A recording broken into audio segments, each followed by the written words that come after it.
Make your next move with American Express Business Platinum. You'll get 5 times membership rewards points on flights and prepaid hotels booked on AmexTravel.com.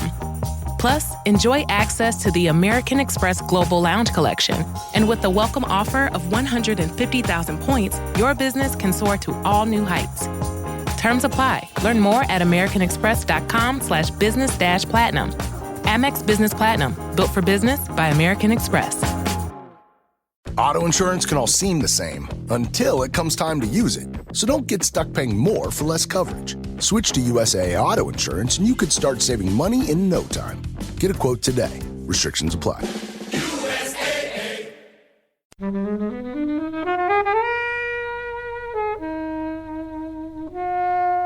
This is episode 11 of Flixwatcher podcast. I'm Helen. And I'm Kobe.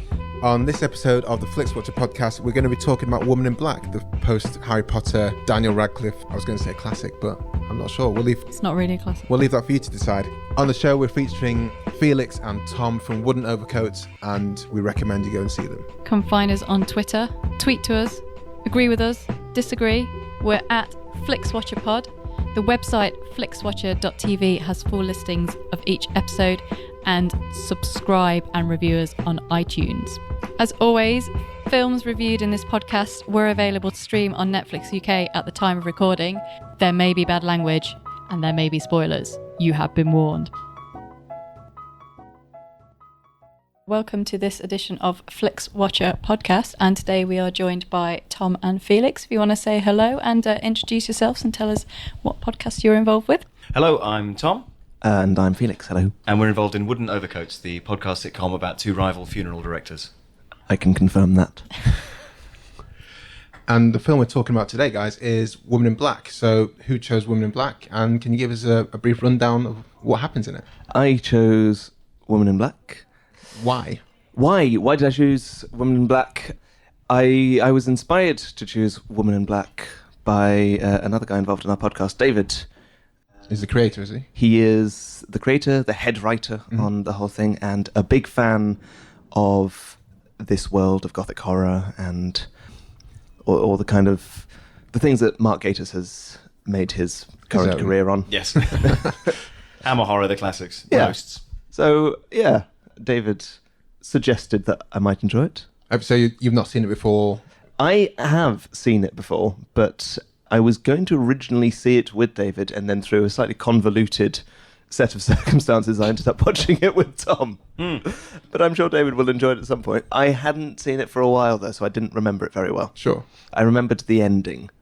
Well, we're not going to jump to that, but we do give away spoilers. Yes, so Okay. We are... Great, so the ending is... Oh, yeah.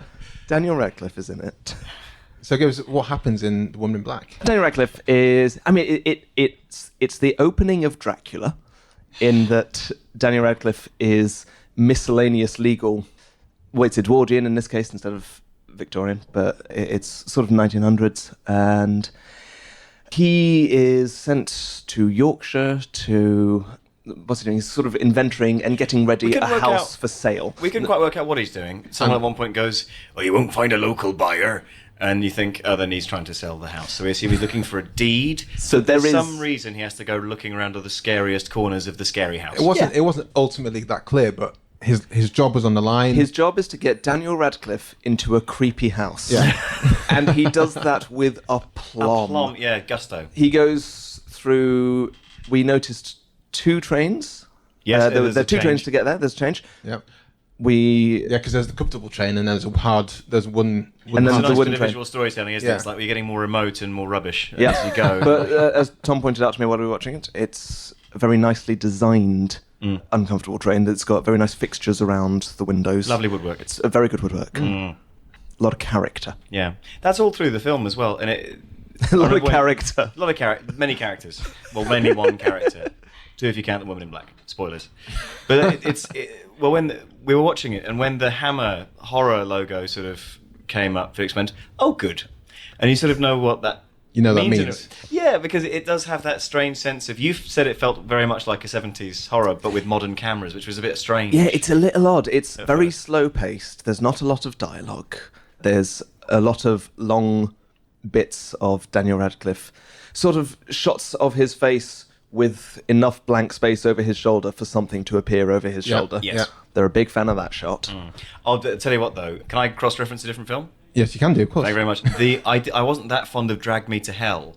And one reason I wasn't that fond of that is because every shot is framed like that. Every shot is framed in a way as if that something's going to come over the shoulder. Yeah, in the car window, in the bathroom mirror, like every single... And you get fatigue after a while, just going, I mean, something's either going to turn up or it isn't. But this was way better paced, The Woman in Black, I thought. Well, it's a fair point. When I was watching this, I was thinking of the not Benicio del Toro, Guillermo del Toro, Crimson Peak. Because I'm not that big a horror fan. I don't tend to draw to myself to these kind of films, and there's no rhyme or reason for it.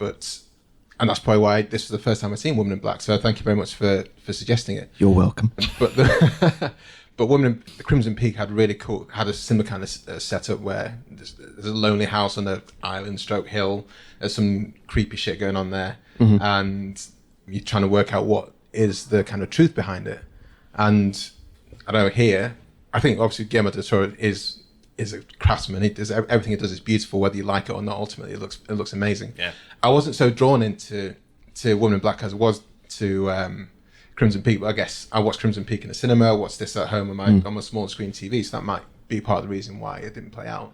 Could be. So you'd seen it before, Felix? You said was it on? I've seen it before, and no, I think I saw it on DVD, and seen the stage version as well.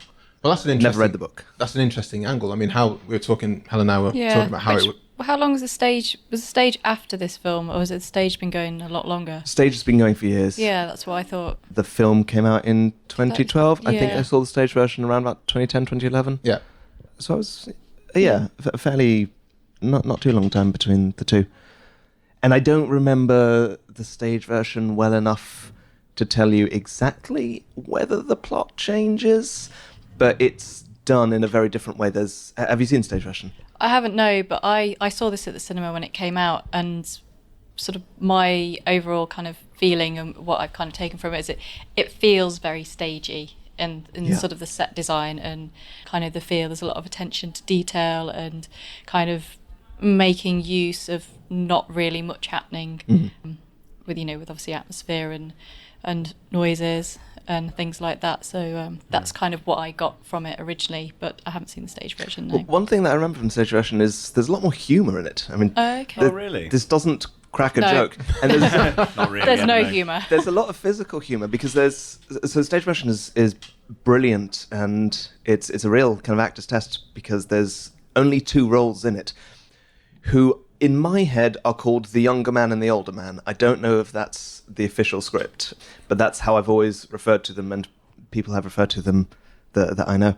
And in this one, they're called Kieran Hines and Daniel Radcliffe. So Daniel Radcliffe is the younger man, and he narrates the whole thing, which they obviously completely pull out for the film, which is a lot of silences, but it's him saying, "I'm a lawyer. These are the things that happened to me. Hello, person." And then the older man plays every other part. Oh, right. Does he play the Woman in Black as well? Apart from the Woman in Black. Okay. Woman in Black is uncredited, and you never know who plays her.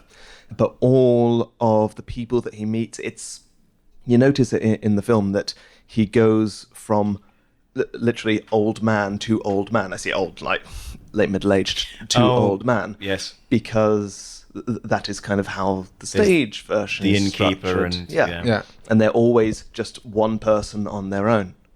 So they play a lot with moving the old man part, his physicality between... There's a lovely moment early on in the stage version where you realise he's going to do this. He takes a lot of time putting on a pair of glasses to become, I think, the young man's boss back in London. Right. Yeah, I really remember that, and I remember the rocking chair from the stage version as well. That kind of really Everyone sticks in talks my about mind. Yeah, which obviously they bring back in the film. Yeah, which is lovely. It was great. It was proper scary. Like there were lots of some of it was jump scares, but there was also a lot of really good, like ominous. Where both of us sort of looking at each other, going, "Oh no, oh no!" And it's just the steady inevitability of something's coming any second now. Something's going to turn up. Oh no! And it held those silences really nicely. I thought for a film horror rather than a stage one. Yeah, it was really good. I wasn't, like I say, I'm not a big horror fan, but I didn't feel scared by it. Oh really? There's some quite creepy scenes in there, like when he's trying to bait the woman in black in the room. Yeah. And trying to get the rocket. I don't know, he sets off all the toys going and she's kind of standing waiting for it, and that corridor goes dark and you can see her in the distance and she comes closer. And I thought that was quite an effective scene. And another scene I thought was quite impactful was with he goes in to try and save the girl in the basement and there's a fire going on and she stood there with a paraffin lamp and looks across and there's a woman in black there. And then that's when it all kind of comes together and then she throws a paraffin lamp on there. But like I say, like Tom was saying, I think a lot of them were kind of jump scares. It's just quietness and then loud noise. And that's what kind of threw you up in the air rather than the... I thought the score was a bit boring, actually, come to mention it. Yeah. It was so first route, like, sort of scary strings, that goes quiet for a bit, and then percussion and scare, and that was the only thing that let me down, I thought, on a basic level. But it reminded me a lot of The Innocents or The Haunting from the 1960s and that sort of thing, where, then there was no money, and no effects, really, technology. And so The Haunting is an amazing film with a very similar the original, you should point out, and not the remake. Not the one with, who's in it? Is it? Owen Wilson, Catherine Zeta-Jones. Oh, wow. Owen Wilson's in a horror. Yeah. They can't take that seriously, can you? I don't know. No. Whenever, I don't even know if it, because I think it's based on the same story as so many other films like The Haunting at Hill House or Hell House, and it's got a million different names, but The Haunting. The plot's about a psychologist who invites a bunch of people who've exhibited paranormal abilities, sort of ESP and things, into a haunted house, hoping that they'll be more sensitive to ghosts. And then he'll be able to prove that ghosts exist because finally these psychics have drawn them out somehow. And they all go mad. It's a horrible nightmare. But it's brilliant because there's nothing. There's I don't think you ever even see, spoilers, but I don't think you ever see anything actually supernatural on screen. It's just suggestion and shadows and things not quite seen in the corner of your eye. And there's one bit which is terrifying, which is just the light on a sort of crinkled up wallpaper looking like a face. And it's so chilling. And the biggest scare of the movie is a door is open that wasn't open before.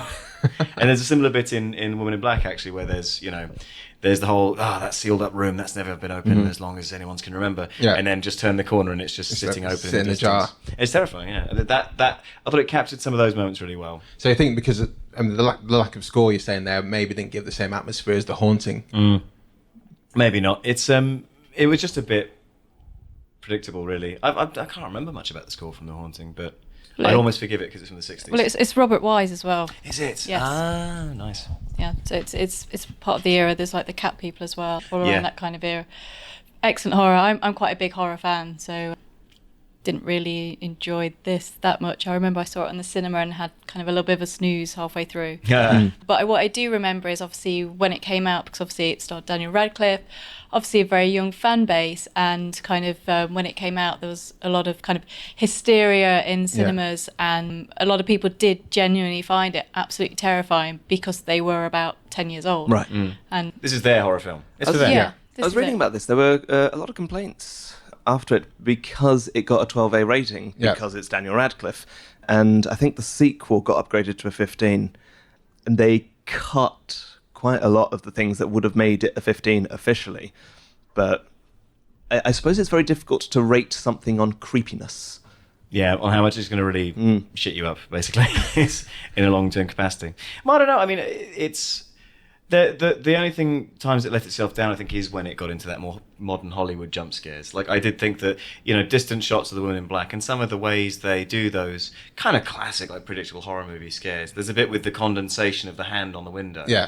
Little images like that, and I thought, that's really nice. And it probably lifted from a million other films that have done that in the past, but it was the first time I'd seen a few of those devices used, and I thought that was pretty neat. I mean, it's basically a haunted house ride. It's a ghost train. You go, here come the ghosts, and then they appear in different ways at different times. I think the one thing I want to talk, going back to the Daniel Radcliffe thing, do you think he was convincing in the role of an estranged or widower who's got to take care of his son and his job's on the line, and him being the right person to come and check out this house? I do. You think think he played that role all right? Yeah, I like Daniel Radcliffe. Sorry, that's me leading the question there. I mean, it's always like you're defending him there. I like Daniel Radcliffe. I do like Daniel Radcliffe. I think he's great, but I'm not sure. For me, I don't think he was he's maybe 18 in this role, and he's playing it. I think he's a bit older, isn't he? I'd have said plays in early 20s. He's young. Yeah. When you first hear the son go, "Dad," I went, "Nah." Well, this is what I mean. He's got a 4-year-old son. Yeah. Yeah, but we're Edwardian, like Victorian. It's I guess that's kind old of by those times. You'd have 3 or 4 kids and a mortgage by then. Yeah. In those days. We were talking about poor old Daniel Radcliffe has kind of developed this career of just being put through the ringer.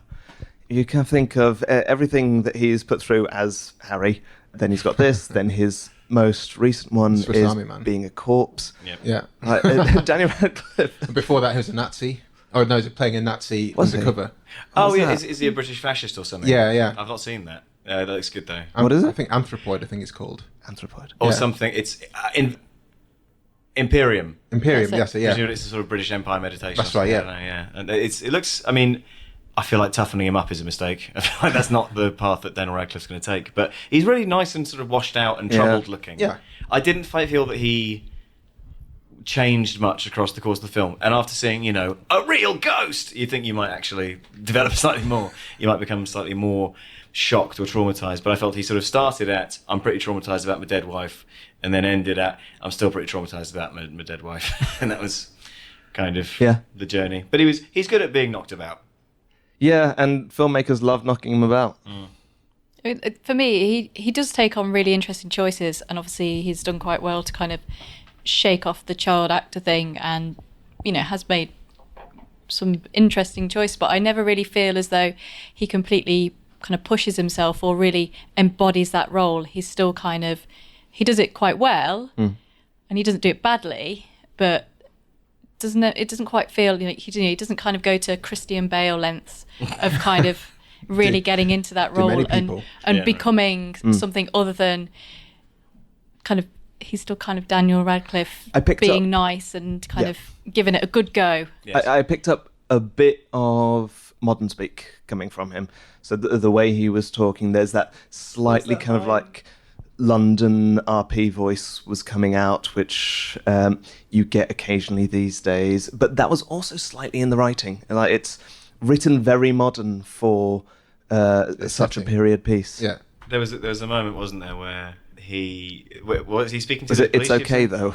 No, there is though. He There says. is, though. He says, no one lived in that house for 20 years. And it's like, oh no, there is though. And you go, no, he's not There a is, though. schoolboy in 1999. Yeah, but Like, no, but yeah. Yeah, exactly, yeah. But it was...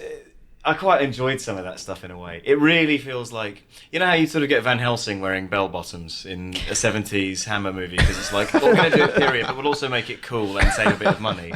And it feels like the sort of 2012 version of that. Like, we're going to sort of go period accurate, but also just fucking... I like the rest of the village though as well. Yeah. I thought that was some really nice casting there. There's a real kind of broad sweep of different characters coming out. It was nice sort of seeing them all together.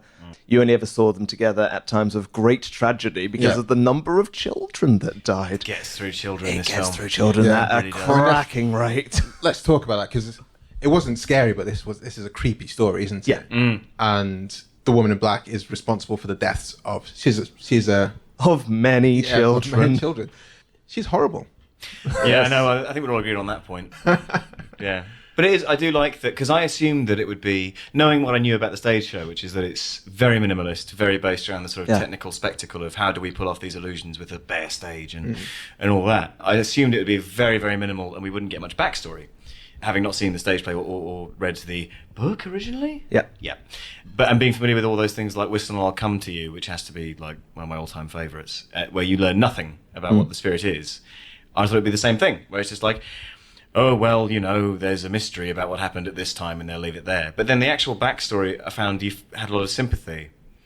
But then I quite liked it at the end, where you're sort of given the chance that maybe some kindness being shown to the spirit will calm her down. Yeah. And it just doesn't. Yeah. It's just, we're doing everything we can to appease you. I don't care. That's actually really not funny, but he went. It's sort of funny.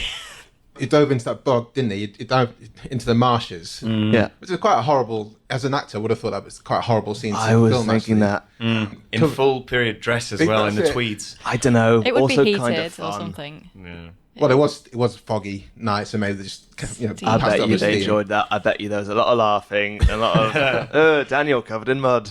Yeah. That As they famous said. saying, yeah. Or Oh, Muddy Daniel Radcliffe. covered in mud. It's a song, isn't it? It's Chas and Dave. Yeah. Picking up the corpse of a dead Yeah. Picking up the corpse of a little dead boy. Yeah. Yeah, I loved the marsh, the swamp. Not swamp, because it was Yorkshire and they don't have swamps. The marshland, the kind of texture of it, I thought was brilliant. Yeah, the cinematography of the sort of area as well, like before you get into the sort of remote pass and all that. It's the beautifully actual shot. Landscape is gorgeous. Like, generally, across the board, it's a really beautifully shot film, I thought. It's quite tasteful in a way that it's got that sort of quite schlocky style, and again, it's very Hammer horror as well. But there are ways you could do it far more like, this is creepy, lots of Dutch angles and stuff, and they sort of avoid that and just go for lots of still shots of a hallway or a house, and then you just see a thing move, and you go, Yeah. I mean, we're looking at a collage of pictures. There, there's one in the bottom left-hand corner, which is the shadowy figure of the ghost peering over Daniel Radcliffe's face. I mean, I kind of look at that now, and I say I'm a big horror fan. I sort of comparing this to something like Sinister, and this kind of doesn't really kind of cut the level of kind of horror. And I've not seen Sinister yet. I fancy the look of it. That's the VHS tapes one. Yeah, with Ethan Hawke. Yeah. I haven't seen the sequels to it, but I did enjoy that very much. Obviously, completely different film, not the one we're talking about now, and that does kind of a lot of things that this does reasonably well. I don't know. I think with this, it's just a little bit too slow for me. I think maybe I'm more kind of used to the onslaught of death, blood, gore. Do you think casting Daniel Radcliffe held it back in that way because you had the expectation of the audience? No, I mean, I think he's fine. I don't know who I would have wanted to see there and in his place, or what might have done it better. I just kind of feel because it's come from a book and then it was a stage thing and then it's gone to a film, it's not quite made the transition. And in sort of a comparison to this in another way is The Others, which is kind of very similar in the way that it kind of sets everything up, the tension, and like the horror, there's not actually any real horror, it's more kind of atmosphere, spirits, and I think that did it a lot better than this for me personally. For me, something like with the sort of spooky kids vibe, and again going back to Guillermo del Toro, who didn't make it but he produced The Orphanage, which I thought was a fantastic job of a similar premise. I mean, it's the same kind of, it's a haunted house film, and it's there's some unquiet thing here and we're not sure where it's come from or what it wants, and it's still that thing of, here's your environment, get used to this environment, you're now going to see it sort of warped and twisted around this these terrible events and these revengeful actions over the course of the movie, that's a classic, isn't it? Yeah, just back to Guillermo del Toro. Have you seen The Devil's Backbone? I have. I love it so much. Again, there's that's another kind of film that's very, not really much happens, but it's that's like that. Sort of comparing things in my head, it's sort of, it has something about it that you just can't quite put your finger on, but it's very magical, and again, child performances, and nothing really happened. There's not really any real horror, but it's very, very beautiful, and I just didn't feel that this quite hit those levels of magicness. What's great about The Devil's Backbone as well is you get this sense that it's Del Toro trying to sort of paint a picture of Spain just ravaged and totally torn in upon itself. So there's this uneasiness, like he's saying, this is the whole country's like haunted by war, and it's just beautifully done to then turn that into a conventional ghost story, but still with that sense of kind of isolation and lawlessness that, of course, in our Brexit Britain we're all now heading for. So watch The Devil's Backbone and get ready for what's about to happen. I think we need to move on to the scores, guys. But not talking about films we're not actually reviewing. And Sorry. Maybe that's testament to what we think about this film. If we're talking about other ones that we have preferred watching. So the first... I think you're on mute. Workday's starting to sound the same. I think you're on mute. Find something that sounds better for your career on LinkedIn. With LinkedIn Job Collections, you can browse curated collections by relevant industries and benefits, like flex PTO or hybrid workplaces, so you can find the right job for you. Get started at linkedin.com/jobs. Finding where you fit. LinkedIn knows how. Score in The Matrix is the recommendability score. These are all out of 5. How much out of 5 would you recommend this to other people? I think horror's such a splitter. Like, I'm like you, I'm not really a horror person. But for someone like me who doesn't love a horror film, this was quite a good entry-level one, I'd have thought so. Entry-level horror? Yeah, I'd say maybe... It's mild terror. Yeah. Mild peril. Yeah. I'd give it a 3.5. 3.5 recommend. Tom? You're going to 0.5s now. I am. You can put whatever. We're on a spreadsheet here, guys. We can put whatever you want. I'm going to 3 decimal points. Oh, right. I'm not. Old 3DP Crowley. I mean, I think that, assuming that this were me recommending the film to another me, some hypothetical other me that existed, I would say 4, because I think it's very pretty, and yeah, as someone who prefer, like, I really like the sad ghost stories, like the less scary but just sad ghost stories full of tragedy. Then that's what I'm going for. So I'd say 4. Helen? I'm going to give it a 2. Oh. Sorry. Don't need to Daniel. apologise. That's your... I've Poor got Daniel. a whole list of other films that I'd recommend before this. I mean, And we're going to go through them all now. If you're a Daniel Radcliffe fan and you haven't seen this, then obviously you need to see it, 'cause, he's all right in it, and it is something different that he's given a go at. But yeah, other than recommending maybe Kobe to see it, and he's seen it now, I wouldn't really recommend it to anyone else really that I know. I'm going to give it 2.5. Dead in the middle. Yeah, dead in the middle. I don't know. It's not. Like We're on a 3, guys. I've said a few times. I'm not that big a horror fan, but when there's good horror, I think it's properly awesome. Like the Babadook and other things. That's amazing. Yeah, the horror films. I haven't seen A Devil's Backbone. It's a massive blind side of my film repertoire. You're not alone. Yeah. It's no not very one saw famous, it. Yeah. But I think I recommend things like the Babadook well above this. I think. That's got to be my favourite horror film I've seen in quite a few Amazing. years. Favourite new horror film, anyway. And also there's type of horror films like The Guest, which I wouldn't. They're scary. Yeah, it's funny, The Guest. We shouldn't get into that now. Let's talk. Yeah. That'll be next time you're on, guys. We'll talk about The Sure, Guest. sure. If it's on Netflix. Repeat viewing score. I have repeat viewed it. How does it stack up? Would you repeat view it again? Well, And how often and no, when? I mean, no, it's no need. no. I mean, I'm trying to think. Maybe if it was a Sunday afternoon and the only other thing on was horse racing, and I was at home with my parents, I'd be like, yeah, I guess we could have this on. But otherwise, put that in an out of 5 system. Score that out of 5. yeah, I'm gonna give it a 1.8. Tom. You're infuriating. I am in a similar area because I love watching films I've already seen with my girlfriends, especially when they're really good horror. We're both big horror fans, and so late at night, all the lights off, just a lamp in the background, and then watch something that'll really scare you, which is fun. And this won't do that, but it will be a bit creepy. So I'm going to give it a 2. Because I'm almost certainly going to rewatch it at some point soon with my girlfriend. I like that our scores means you enjoyed this film very slightly more than me. I mean, we're dead on slightly more than you. Yeah. I mean, I did repeat view it, and I really don't need to see it again. I mean, the first time it kind of made me jump a little bit. The second time, I knew it was all coming, and I didn't really learn anything new from it. I guess a 1. I mean, I don't know. I'd be interested to go and see the stage play. Maybe that would. But that doesn't count. That's I You know, should it doesn't, sit yeah. at the front. That's my top tip for Throw things on Oh, stage God. play. Is that like a roller coaster It's not thing? scary. At The the further back, back you go, okay. the less scary it is. Okay. Yeah, so 1. Sorry.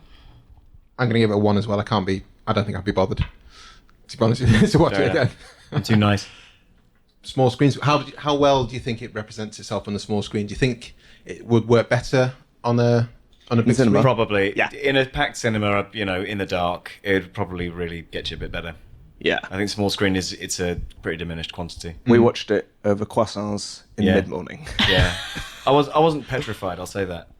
But the croissants are very nice. So So what? 5. At one point, we paused so that you could talk to a man about your shower. Yes, my shower's broken. That's annoying. Well, this will come on to the next score, but save that one. Yeah. Oh, okay. Yeah, fair enough. So small screen score. 5 being it's fantastic for the small screen. Oh no, it's not fantastic. No, I'd give it a 2. I have a technical question about this. Does cost come into this? Because there's so many films where I have a different system to most people, where most people go, you've got to see it on the big screen. It's full of effects and it's very visually splendorous. Yeah. Whereas I go, it'll probably be rubbish though. If Is it it's worth like a great £12? big, but yeah. So I go well, I don't want to pay for that. Yeah. In cinema. Is that part of the decision? Yeah. Yeah, I mean this is the category I guess it's most open for interpretation as to how you want to play it. So Okay. Well, I'm going to factor that in then. yeah, Just so you know. And what does that factor bring us? 2.5. Because, as well, this is, as Felix said, this is the perfect quite cozy, not too gory or terrifying Sunday afternoon horror movie. Entry-level horror. Yeah, entry-level horror. You heard it here first. I think I'd go for Carry On Screaming if I went for entry-level. Wow. Bit raunchy, isn't it? Helen. For Sunday afternoon. Raunchy. I'm going to give it a 3 because I did see it at the cinema, and apart from the brief snooze that I had at some point in the film, I quite enjoyed it on the big screen. And you're sitting next to someone, and necessarily you might not jump, but they jump, and then you both look at each other and and it has kind of worked like that, I think. Have a mini screen. So yeah, 3. Yeah, I think, and we have mentioned that it is, there's a lot of cinematography to enjoy in there, and it does work really well on the big screen. And on the computer screen, I just wasn't really feeling it this time around. I'm going to give it a 2.5 because I can't think of which way to play it. Either way, you're completely indifferent towards it. 2.5 scores. You are indecisive about this film. I am, pretty much. Engagement score. How engaged were you through the film? Did you feel you needed to... Well, we didn't know Stop what and Daniel have Radcliffe's job was, so yeah. So were you playing on Wikipedia? What is his job in this film? I did have a quick synopsis check afterwards to work out why he was in this house. But for the the story isn't really about him selling the house. The story is unveiling what the story of the house is, and that happens quite slowly. Engagement with the actual film? Yeah, I was engaged. I'm going to give it a 4. Tom? I'm going to give it a 3, I guess, because if I were more engaged than that with the film, I'd find it more tragic and less entertaining that all these children were dead. I don't think I can put it any better than that. Oh, another dead kid. Oh, blimey, that's inventive. It's not... You're not fully engaged. It did become a bit blasé, didn't it? When another kid died. It's also a film that... Can I spoil the ending? Yeah. It's a film that makes the sole happy event, like the only time we feel uplifted, be the death of the main character and his son. And just reunited with his dead wife. Yeah. But I was sort of disappointed by that, because I hoped that either the woman in white, the dead bride, would just become the woman in black and steal them away to whatever horrible ghost land that they're going to now inhabit, because presumably they're back off to the house now. Daniel Radcliffe and his son, they're off to that house to haunt it forever, surely, based on the logic of what we've seen. Well, there is a sequel, which I'm sure none of us we're watching now. Yes. Is Daniel Radcliffe in it as a ghost? No, I'd love that if he was.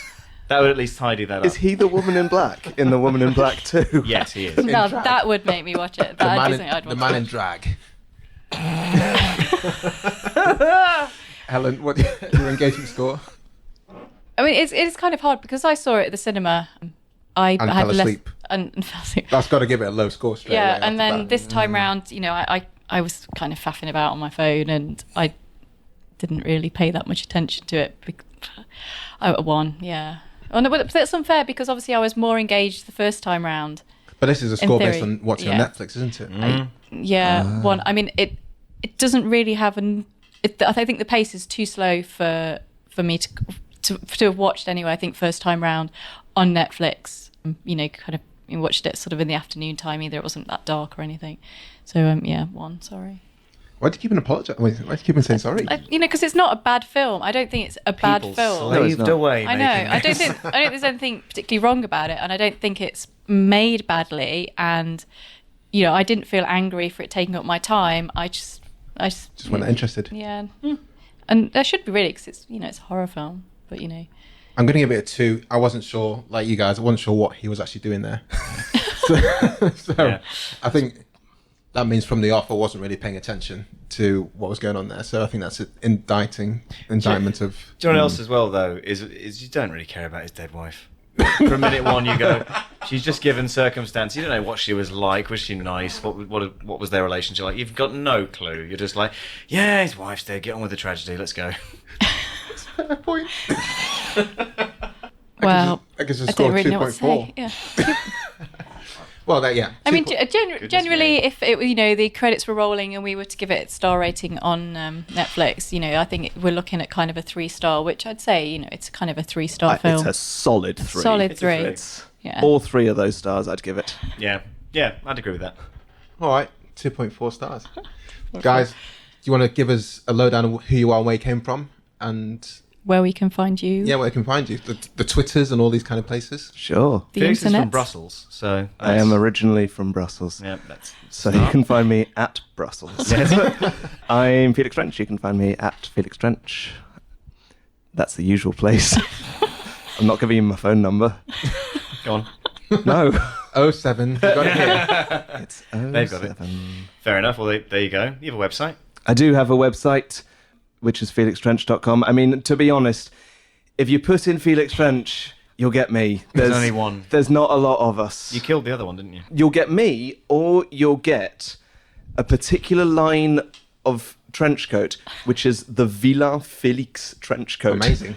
The evil Felix trench coat. Are you a trench coat come to life in disguise? Do you know? Because if I were a Vélon Felix trench coat, I would call myself Felix Trench by chopping off the first and last bits of my name. Do you know what my parents have in their guest room? I can't wait to see where this goes. I'm excited. They've got a little hardback book of the Book of Trench Coats. You can just flick through, and it's different trench coats. Well, I'm on Twitter. I've got a very strange Twitter handle. Search Tom Crowley. It's the one that looks like Crowley. It's got 3 E's and a Y on the end because Tom Crowley was taken, and I thought that would be the best idea. But you can find us both in Wooden Overcoats, the podcast sitcom, Yes. which is on Stitcher, the iTunes Store, any podcast network, really. Which is And great. Yep. And if you don't Thank you. do podcasts on your phone, you can find us on woodenovercoats.com. And Yes. we will put all the links to this in the notes and everything. So, Oh, We excellent. will. Thank you very much. cheers, guys. Thanks a lot. Thank you. Bye. Thank you. Bye. Bye. Well, guys, thank you very much from the Wooden Overcoats team in Felix and Tom, where we talked about Woman in Black. Go and see them. Go and visit the show. It's a very good podcast. It's awesome. I highly recommend it. As we do all of our podcasting friends and family. Massive thank you, as always, to Tony and Jay and Greg and everyone who might be in the GL Productions team for the sweet editing skills that you've given us today. And of course, Mighty People for the tunes you can hear right now and at the top end of the podcast. Of course, always go and visit us on iTunes, go and subscribe to us on iTunes, review us on iTunes, and share us with your friends. Come and visit us and join us on Twitter, which is at FlixWatcherPod, and online our website is flixwatcher.tv. Guys, see you there. Bye.